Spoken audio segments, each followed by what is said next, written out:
అందరికీ నమస్కారం. ఈరోజు మనం చాలా సింపుల్గా అనిపించే కానీ చాలా ఇంట్రెస్టింగ్ ప్రశ్నను చూద్దాం. అవును. ఒక మామూలు ఇనుప ముక్క అనుకుందాం, ఒక మేకుని, దాన్ని మనం అయస్కాంతంగా ఎలా మార్చగలం? కరెక్ట్. మన చేతిలో అయస్కాంతీకరణ పద్ధతులు అనే సోర్స్ మెటీరియల్ ఉంది.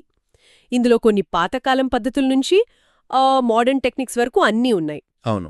మన లక్ష్యం ఏంటంటే ఈ పద్ధతులేంటో తెలుసుకోవడమే కాదు, వాటి వెనుకున్న అసలు సైన్స్ ఏంటి, ఆ మ్యాజిక్ ఏంటో లోతుగా అర్థం చేసుకోవడం. మీరు మ్యాజిక్ అనే పదం వాడారు కదా, అది సరిగ్గా సరిపోతుంది. అవునా? ఎందుకంటే ఈ పద్ధతులు చూడండి, రుద్దడం, కరెంట్ పాస్ చేయడం, చివరికి సుత్తితో కొట్టడం కూడా ఉంది. అవును, అది కొంచెం వింతగా అనిపించింది. వీటికి ఒకదానికొకటి సంబంధం లేనట్లు అనిపిస్తుంది.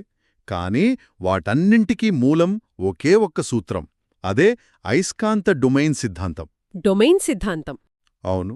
మనం ఏ పద్ధతి గురించి మాట్లాడే ముందైనా ఈ డొమైన్ల కథేంటో అర్థం చేసుకుంటే మిగతాదంతా చాలా ఈజీ అయిపోతోంది.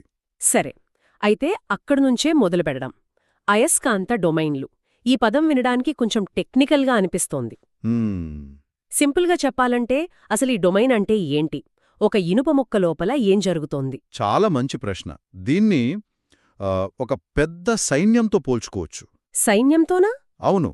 ఊహించుకోండి, ఒక ఇనుప ముక్క లోపల కోట్లాది సూక్ష్మ సైనికులున్నారని. ప్రతి సైనికుడు ఒక చిన్న అయస్కాంతం లాంటివాడు. ఈ సైనికుల గుంపుల్నే మనం డొమైన్లంటాం. ఓకే. మన సోర్సులోని మొదటి చిత్రాన్ని చూస్తే అయస్కాంతం కాకముందు ఈ సైనికులందరూ ఎలా ఉన్నారు? ఒక క్రమశిక్షణ లేకుండా ఎవరో అటూ ఎవరో ఇటూ చూస్తూ చెల్లాచెదురుగా ఉన్నారు. అంటే ప్రతి సైనికుడికి శక్తి ఉంది, కాని అందరూ వేరువేరు దిశల్లో ఉండటం వల్ల ఒకరి శక్తిని మరొకరు రద్దు చేసుకుంటున్నారు. కరెక్ట్. అందుకే మొత్తం మీద చూస్తే ఆ ఇనుప ముక్కకు అయస్కాంత శక్తి ఏమీ ఉండదు. ఆ శక్తి లోపల దాగి ఉందన్నమాట, నిద్రాణ స్థితిలో. ఖచ్చితంగా నిద్రాణ స్థితిలో ఉంది. అంతేగాని శక్తి లేదని కాదు. హ్మ్.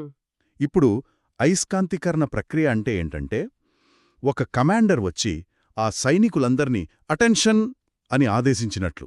ఆ ఆ ఆదేశంతో చెల్లాచెదురుగా ఉన్న సైనికులందరూ ఒకేసారి ఒకే దిశలోకి తిరుగుతారు. సోర్స్లో తర్వాత అని ఉన్న చిత్రం చూడండి. అవును, అన్నీ ఒకే లైన్లో ఉన్నాయి. ఇప్పుడు వాళ్ళందరి శక్తి ఒకే దిశలో పనిచేస్తుంది. ఆ చిన్న చిన్న శక్తులన్నీ కలిసిపోయి ఆ ఇనుప ముక్క మొత్తం ఒక పెద్ద శక్తివంతమైన అయస్కాంతంగా మారుతుందన్నమాట. అద్భుతం. అంటే మనం చర్చించబోయే పద్ధతులన్నీ ఈ కమాండర్ పాత్రనే పోషిస్తాయి. సరిగ్గా చెప్పారు. సరే, ఈ సైన్యాన్ని క్రమశిక్షణలో పెట్టడానికి మన దగ్గర ఉన్న మొదటి ఆయుధమేంటి?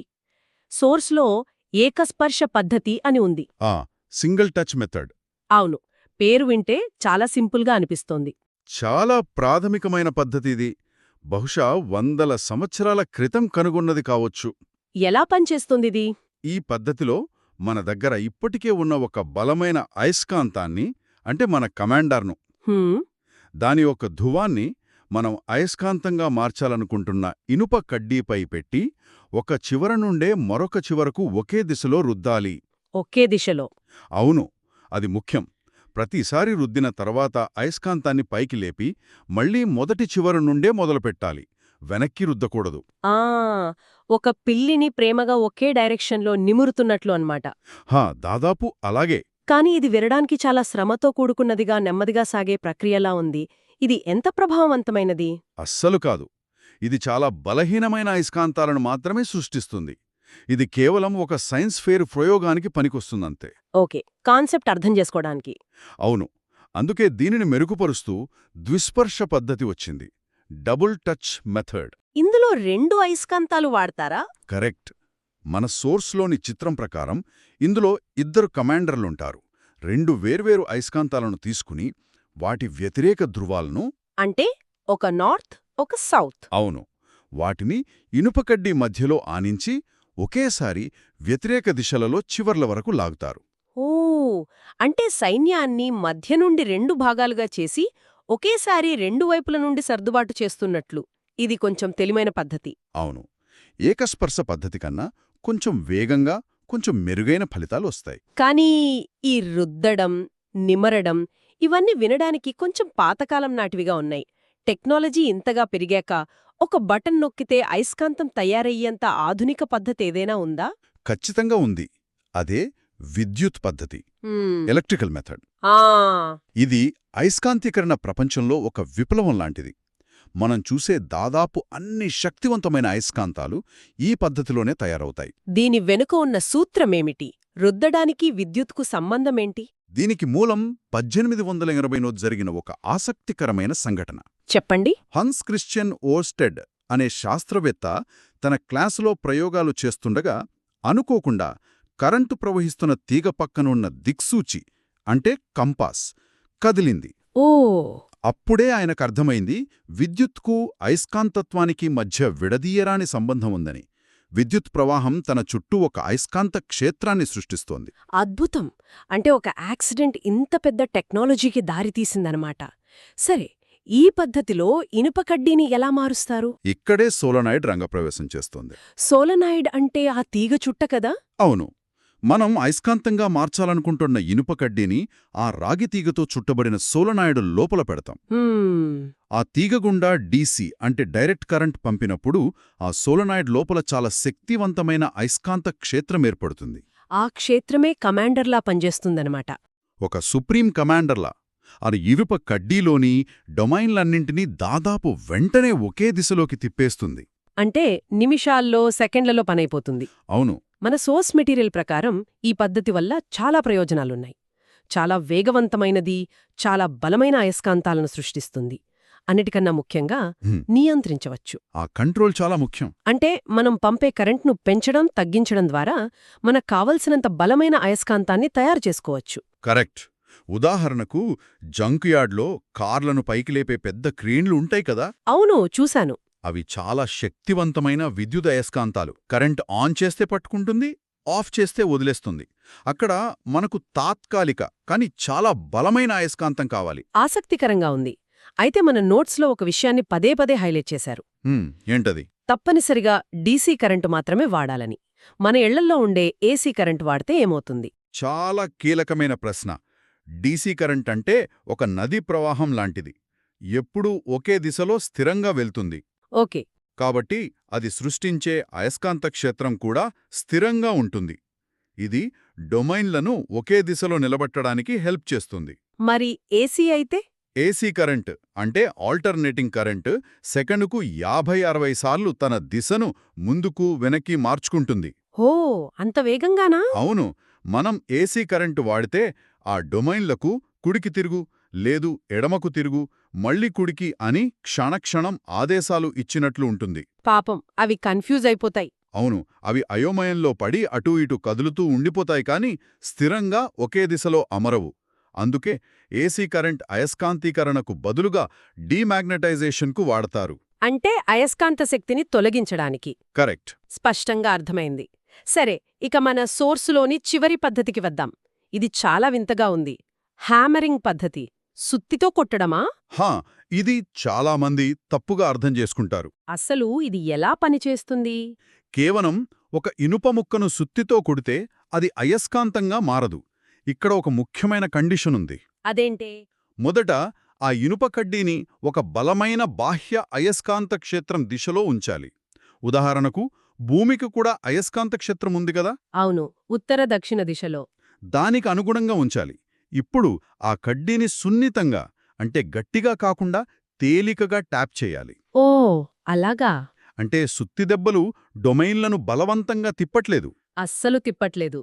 అప్పటికే అయస్కాంత క్షేత్రం ప్రభావంలో ఉన్న డొమైన్లు ఈ చిన్న కంపనాల వల్ల కొంచెం వదులుగా అయ్యి సులభంగా ఆ క్షేత్రం వైపు సర్దుకోవడానికి ఈ కొట్టుడు సహాయపడుతుందన్నమాట. ఖచ్చితంగా. ఇక్కడ కంపనమనేది కేవలం ఒక సహాయకారి, ఒక క్యాటలిస్ట్. అది డొమైన్ల సర్దుబాటును వేగవంతం చేస్తుంది. బలమైన దెబ్బలు అవసరం లేదు. అర్థమైంది. ముఖ్యమైన విషయమేంటంటే, ఈ పద్ధతి పనిచేయాలంటే ఒక గైడింగ్ ఫోర్స్ అంటే బాహ్య అయస్కాంత క్షేత్రం తప్పనిసరి. అది లేకుండా కేవలం కొట్టడం వల్ల ప్రయోజనం సున్నా. మెటీరియల్లోనే చివరిగా కొన్ని పరీక్షా చిట్కాలు ఇచ్చారు. అవి ఈ మొత్తం చర్చకు ఒక మంచి సమ్మరీ ఇస్తాయి. చెప్పండి.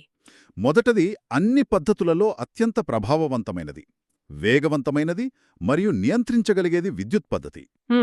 రెండవది అసలు అయస్కాంతంగా మారడానికి కారణం డొమైన్ల క్రమబద్ధమైన అమరిక. అవును. మూడవది విద్యుత్ పద్ధతిలో తప్పనిసరిగా డీసీ కరెంటు వాడాలి, ఏసీ కాదు. ఇక 4వ పాయింట్ కూడా చాలా ఆసక్తికరంగా ఉంది. ఉపయోగించే పదార్థం యొక్క స్వభావం కూడా ఫలితాన్ని ప్రభావితం చేస్తుందని ఉంది. మెత్తటి ఇనుము, గట్టి ఉక్కు మధ్య తేడా. అవును, ఇది చాలా ముఖ్యమైన విషయం. దీన్ని మనం వ్యక్తుల స్వభావంతో పోల్చవచ్చు. ఓ మెత్తటి ఇనుము అంటే సాఫ్ట్ ఐరన్ చాలా సులభంగా ప్రభావితమయ్యే వ్యక్తిలాంటిది. దాన్ని అయస్కాంత క్షేత్రంలో పెడితే దాని డొమైన్లు వెంటనే ఒకే దిశలోకి వచ్చేస్తాయి. సులభంగా ఒప్పించవచ్చన్నమాట. అవును, కానీ ఆ క్షేత్రాన్ని తొలగించగానే అంతే సులభంగా మళ్లీ పాత స్థితికి వెళ్ళిపోతాయి. అంటే సులభంగా అయస్కాంతంగా మారుతుంది, సులభంగా ఆ శక్తిని కోల్పోతుంది. కరెక్ట్. జంక్యార్డ్ క్రేన్కు ఇలాంటి లక్షణమే కావాలి. మరి ఉక్కు సంగతేంటి? Hard steel. ఉక్కు చాలా మొండి స్వభావమున్న వ్యక్తిలాంటిది. దాన్ని అంత సులభంగా ఒప్పించలేం. దాని డొమైన్లను ఒకే దిశలోకి తిప్పడానికి చాలా ఎక్కువ శక్తి కావాలి.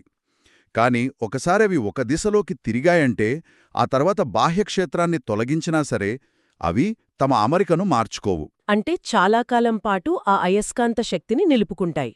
అవును, అందుకే శాశ్వత అయస్కాంతాలు అంటే పర్మనెంట్ మ్యాగ్నెట్స్ చేయడానికి ఉక్కు లేదా దానిలాంటి గట్టి పదార్థాలనే వాడతారు. ఉదాహరణకు మన ఫ్రిడ్జ్ మ్యాగ్నెట్స్ లాంటివి. కరెక్ట్. కంపాస్ సూది, ఫ్రిడ్జ్ మ్యాగ్నెట్ వంటివి. అద్భుతంగా వివరించారు. అంటే ఒక సాధారణ ఇనుప ముక్కలో దాగి ఉన్న ఆ సైనికులను ఒక క్రమపద్ధతిలో అమర్చడమే ఈ ప్రక్రియలన్నింటి వెనుక ఉన్న సైన్స్. అవును, మార్గం ఏదైనా గమ్యం మాత్రం డొమైన్ల క్రమబద్ధీకరణ. స్పష్టంగా అర్థమైంది. మనం ఇప్పటివరకు ఒక పదార్థాన్ని అయస్కాంతంగా ఎలా తయారు చేయాలో చర్చించాము. అంటే ఆ డొమైన్ల సైన్యాన్ని ఎలా క్రమశిక్షణలో పెట్టాలో చూశాం. ఇప్పుడొక ఆలోచన. మనం ఇంత కష్టపడి కట్టిన ఈ క్రమబద్ధమైన సైన్యాన్ని మళ్లీ చెల్లాచెదురుగా ఎలా చేయవచ్చు? ఆసక్తికరమైన ప్రశ్న. ఒక శాశ్వత అయస్కాంతం యొక్క శక్తిని ఎలా నాశనం చేయవచ్చు? ఒక అయస్కాంతాన్ని డీమాగ్నెటైజ్ చేయడానికి ఎలాంటి పద్ధతులు ఉండొచ్చు? ఈ ప్రక్రియకు వ్యతిరేక చర్యల గురించి ఆలోచించడం ఇంట్రెస్టింగ్గా ఉంటుంది కదా.